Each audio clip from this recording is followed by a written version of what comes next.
diskutimet vazhdojnë, nuk stopojnë kurrë dhe ka gjithmonë gjëra për të folur në këtë edicion të Big Brother. Megjithatë do të ndalemi edhe tek një dinamikë e re, se shumë e re ishte që pas rihyrjes së Eglit, qëndrimi i Eglit me Gjestin. Çfarë po ndodh me këtë raport? Edhe si e shihni? Amore.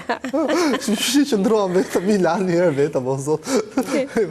Jo, mendoj që Gjesti ka prishur fare në këtë pikë me Eglin. Pra, do të thonë Gjesti duhet mbaj përgjegjësitë e veta, pa diskutim që Egli ti e mori ca tone u duk si kur rikthyer prapë në Super Saiyan, por mendoj që, okay, serios, mendoj që Gjesti ka tepruar me Eglin. Ne ka tepruar dhe vazhdon ta teproj pa pikë mëshire me atë vajzë, domethënë se ajo më fal, ajo se do bëj pak avokatin e djallit edhe do fusim edhe Bernardin pastaj. Çfarë tepron? Thotë nuk të duaj, thot asaj gocës. Nuk të duaj, nuk ndjej asgjë për ty. Mirë Alban. Ajo goca ka marrë barrën përsipër për pozë gjithë gjërave, që qasi është në atë shtëpi për shkak të Gjestit. Po, i ka dashur dhe e ka marrë. Njëri me zor barë nuk ja ka dhënë. Patjetër, ajo është bërë pjesë. Të dy janë bërë pjesë. Ajo ka bërë vetëm pjesë, nuk është bërë pjesë ajo. Vetëm ka bërë pjesë. Okej, ideja është që, Lidia, ka një problem shumë të madh në këtë mes. Kur ti e fton dikën në krevat, kur ti i jep një përqafim, kur ti i jep dorën çik më shumë, kur ti i jep puthje, kur ti aludohesh në shtëpi që ke bërë seks. Do bash përgjegjësi. Tu ke të drejtë për përgjegjësi që duhet mbaj Gjesti. Gjesti, për mendimin tim, me zor Gjesti. Po e akuzon njëri Gjesti, më që po i bën me zor Gjesti, për mua është super lojtar, është super personazh në aspekt me Eglin, e ka, mos ta them atë fjalën, fare, shqip, të bukur, sepse... E ka menderosur. Po ashtu, shumë bukur, sepse Gjesti nuk di të menaxhojë, nuk ka eksperjenca jetësore. Gjesti mendoj që nuk duhet ta paragjykojmë me çfarë vajzash është marrë jashtë shtëpisë, por me sa duket të gjitha vajzat për Gjestin ja pas kanë bërë jetën ferr dhe shumë mirë ja pas kanë bërë, domethënë. Kur kjo Egli është kaq e zgjuar, saç ne, kur kjo Egli është kaq e zgjuar, nuk ka rin dot ta shikoj këtë gjë, apo është dashuruar kaq shumë. Kur je përfshirë nga ndjenjat është e vështirë. Kaq shumë ndjenja ka qartë. Po tani nuk ka më ndjenja? Jo, ka ndjenja jo absolutisht, por tha, nuk po mendoj më me zemër, por po mendoj Shpresoj ta mbaj këtë. Shpresoj se ja që me debatin e parë filloi që të dilte në Dhe unë shpresoj shumë që ta mbaj, por Bernard, si e shet ti këtë? Kjo ishte arsyeja që u befasova pak nga sulmi që Egli bëri Rozanës, përveç faktit që u tregua mosminjose.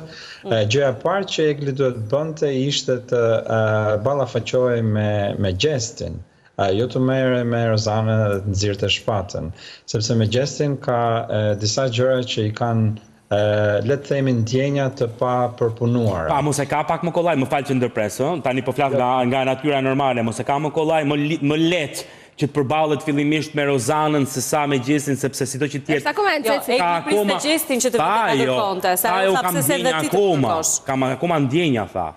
Po pra i ka thaj, se hall t'i shkoj ajo për ndjek, se hall mos t'i shkoj pra për ndjek, se po t'i shkoj pra njëherë. Bernard, si e mendon?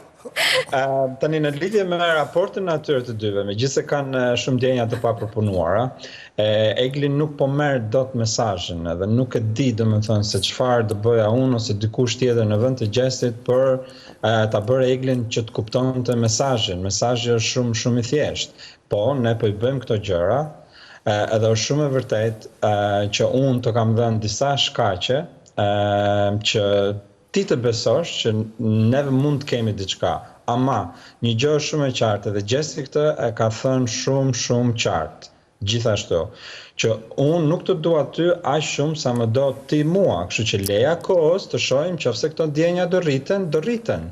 Asnjë çift në këtë botë nuk duan njësoj, nuk është e mundur që të duan njësoj, që të jenë paralel në një ndjenjë ose dashuri. Kanë të njëjtën masë dashurie me njëri tjetrin. Absolutisht jo, nuk është e mundur. Që nëse Egli e ka shprehur me sjelljet e saj posesive, me dashurinë e sinqertë që i ka treguar Gjestit, nuk ja mohon dot Eglit këtë gjë. Gjesti ndërkohë i ka thënë që nuk kam këtë ndjenja që ke ti. Mos t'i krahasojmë, por ato që ke ti unë nuk i kam. Ç'a të bëj tani? Ose ti them sepse dëshiron ti dëgjosh, ose... Mos ta kishte marrë në krevat, Bernard. Mos ta kishte marrë në krevat, mos i kishte dhënë shpresa.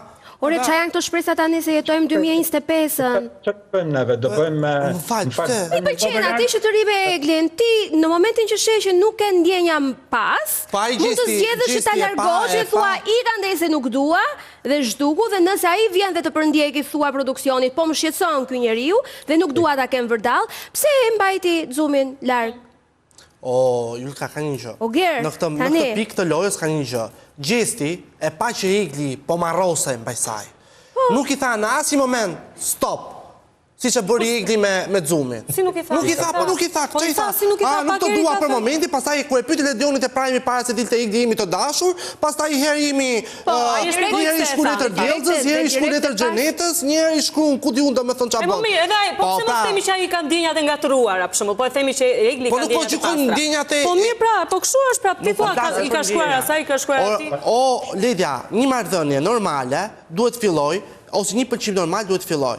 Vajzë e dashur, unë nuk kam pëlqim për ty. Ka eksperiencën në... Të lutem, po shikoj që po afeksionohesh pak më shumë me mua, të lutem, ti në vendin tënd, unë në vendin tim. Qofse kjo gjëja lind nga të dyja palët, okay, po Gjesti është fiks, domethënë se ato meshkuj tipik shqiptar që hajde ta marrim të gocën se po marroset mas meje dhe unë dal pastaj macho, burri që ja, unë po vdesin gocat mas meje. Po hajde tani se me pjekur duhet ta stopon këtë gjë. Po se kemi bërë Eglin, jo ne, po e ka bërë publiku Eglin cop. Jo, nuk po e bëjmë cop, nuk ka pse ta bëjmë. Po themi, o Alban, hall ti shkonte nga mbrapa dhe të përndjekse. Hall mos ti shkoj, ja, po i prish lojën. Çat bëja e vajzë. Ajo të vazhdoj kështu si qyri tani. Ky është një format i cili kur futesh aty brenda e di shumë mirë që do kesh publikun e ndarë mes. Dikush do të urrej, gjysma do të urrejnë, nuk do të pëlqejnë dhe gjysma do të duan. Pa, po Egli është shpreh me spat në komente. Ka shumë njerëz që e duan. Ka shumë njerëz që e duan. Pa, diskutim që po në marrëdhënie me Gjestin, duke qenë që Gjesti është më prevalent në rrjetet sociale, pra është më para me fanca, me komentues etj. Të gjithë fanpage-i i Gjestit apo i banorëve të tjerë, Eglin e kanë bërë cop. Jo, ka dhe nga ata që e duan shumë prej Gjestit. Po, Ledja, unë kam lexuar komente mallkuar që dita që linde, e kupton? Po pra, kështu që tani Bernard, ta vazhdojmë Bernard se mraft pika aty të Big Brother të ndërprisnin Stelinin të flisin edhe këtu nuk të ndani këto. Dëgjoj, nuk kemi nevojë që ta çojmë nga një ekstrem në një ekstrem tjetër. Nuk po mohon asnjëri këtu që Egli ishte marrëzisht e dashuruar ose është me Gjestin. Ama dhe nuk mund të mohojmë që dhe Gjesti ka ndjenja. Këtu edhe një herë po flasim për pabarazinë e këtyre ndjenjave. Gjesti ndjen më pak, Egli ndjen më shumë. Gjesti gjithmonë i ka thënë që qetësohu pak e dashur, qetësohu pak sepse po i hyn shumë thellit i thotë, po. Kështu që po i hyn shumë thell, bravo. Kështu që kuptohet që duke pas parasysh që Gjesti ka ndjenja, po nuk janë ato të Eglit, pse mos t'i afrohet ai? Ç'a do të thotë kjo që? Mbase ka xhan. Që pikush neve na prekë stikun, do martohemi me ato të hënën, do bëjmë fëmijë të martën edhe do dalim pension për kurën. S'ka lidhje. Okej. Unë mendoj që Gjesti më shumë se sa nuk ka këtë ndjenja, ka ndjenja për Eglin etj. Gjesti dashuron çmimin e madh Big Brother. Dhe unë mendoj që Egli në këtë po në rastin e Eglit që nuk e dashuron ka këtë çmimin e madh. A Eglin ka lojë Gjesti? Po, patjetër. Sigurisht që ka. Bernard, për mua Gjesti është shfituesi deri në këtë nuk ka? Patjetër që ka. Që ka, okay, ka. Gjesti në këtë pikë lojës është fituesi. Unë mendoj që Gjesti ka bërë çdo gjë shumë mirë në Big Brother, e vetmja gjë që Gjesti mund ta gërposi është marrëdhënia me Eglin. Pastaj pjesa tjetër e lojës Gjestit për mendimin tim është perfekt. Mirë, në 2 minutat e fundit që kemi në dispozicion, maksimumi 3, duam të komentojmë pak bashkë edhe daljen e Viserlos dje. Dje Viserlo eliminua me vendim të publikut. E nis nga Bernardi këtë radhë, si e peti këtë dalje e pritshme, se sido që tjetë Viserlo, kur hyri të paktën në fillim, trazoj shumë ujra, me thënë të drejtë, një sulmoj të tërë, pra ishte faktor. Vetëm kartë që kishte me sa duket. Po, Bernard. Ishte shumë e vërtet, kuptohet që edhe Viserlo vetë ka pasur avantazhin që ta ndiqte Big Brotherin për një kohë gjatë. Dhe duke pas parasysh se ku pozicionoheshin lojtarët, kur hyri aty kishte shumë lojtarë që ai duhet të merrje me.